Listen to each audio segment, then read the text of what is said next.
नमस्कार प्यारे बच्चों। आज हम लोग बात करने वाले हैं ज्वर का चिकित्सा सूत्र, वो भी संक्षिप्त में, क्योंकि हम लोग निदान स्थान 1 पढ़ रहे हैं, ज्वर निदान पढ़ रहे हैं, तो उसके अंतर्गत 7 पॉइंट का जो सिलेबस का पॉइंट है, ज्वर का संक्षिप्त में चिकित्सा सूत्र देखेंगे। तो चिकित्सा सूत्र संक्षिप्त में जान लेते हैं, रेफरेंस देख लेते हैं। चरक निदान 1 का श्लोक नंबर 36 हम लोग देख लेंगे। इसको पर्टिकुलर पॉइंट को हाईलाइट करना है, पर्टिकुलर किस पॉइंट को हाईलाइट करना है हम उसके बारे में बात करते हैं श्लोक में। तो यहाँ देखेंगे, श्लोक को पढ़तेंगे। जब भी हमारा आप टॉपिक देखते हैं, आप ये वीडियो देखते हैं, तो आप पैरेलल में आप साइड में अपनी बुक खोल के जरूर रखिए कि रेफरेंस में क्या चीज़ हाईलाइट करना है, किस पॉइंट को अपनों को फोकस करना है। देखेंगे, तत्र पूर्व दर्शनी, तत्व पूर्व रूप दर्शनी, जब पूर्व रूप उत्पन्न होता है उस समय ज्वरादो वाहितम, ज्वर के प्रारंभ में जब पूर्व रूप उत्पन्न होता है तो उसमें क्या हितकर होता है, लघु असन अपतर्पणम। वाह, वेरी वेरी इंपॉर्टेंट है, लघु असन और अपतर्पण। तो ये ज्वर का चिकित्सा सूत्र है।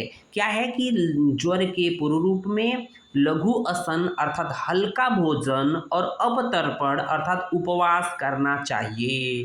तत्र पूर्व रूप दर्शने, ज्वर के पूर्व रूप जब दिखाई देते हैं तो ज्वरादो, ज्वर के प्रारंभ में जब पूर्व रूप दिखाई देता है तो क्या हितकर होता है, लघु असन अर्थात हल्का भोजन और अपतर्पण अर्थात या हल्का भोजन, और किसी को हल्का भोजन की आवश्यकता होती है और किसी को उपवास अर्थात बिल्कुल भोजन देने की आवश्यकता होती है, मतलब नहीं देना है, ऐसी स्थिति आ जाती है। क्यों?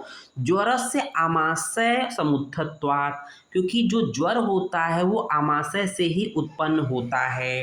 बात समझ में आई? जब हम लोगों ने ज्वर की संप्राप्ति देखी थी, चाहे वात ज्वर हो, पित्त ज्वर हो, कफ ज्वर हो, कोई भी ज्वर हो, तो वो क्या होता था कि वो जो दोष प्रकपित होकर एक्चुअल में दोष कहाँ जाते थे, आमाशय में ही जाते थे। आमाशय से जो पक्ति वहाँ पर रसवह स्वेदवह स्रोतस को अवरुद्ध करके क्या करते थे, अग्नि स्थान को मंद करते थे, अग्नि को मंद करते थे। साथ ही साथ क्या करते थे कि वहाँ से पक्ति स्थान से जठराग्नि को लेकर पूरे संपूर्ण शरीर में बाहरी सतह पर फैला देते थे अग्नि, जैसे कि ज्वर की उत्पत्ति होती, चाहे वात ज्वर, पित्त ज्वर, कफ ज्वर, तीनों हम लोगों ने यही देखा था।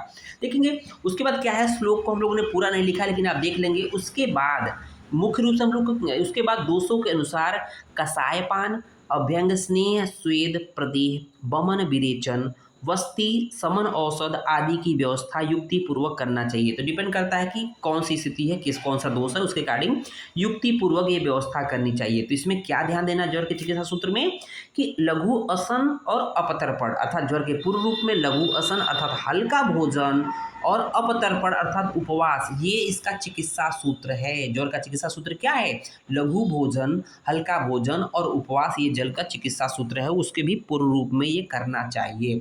उम्मीद है ये वीडियो पसंद आया होगा। धन्यवाद।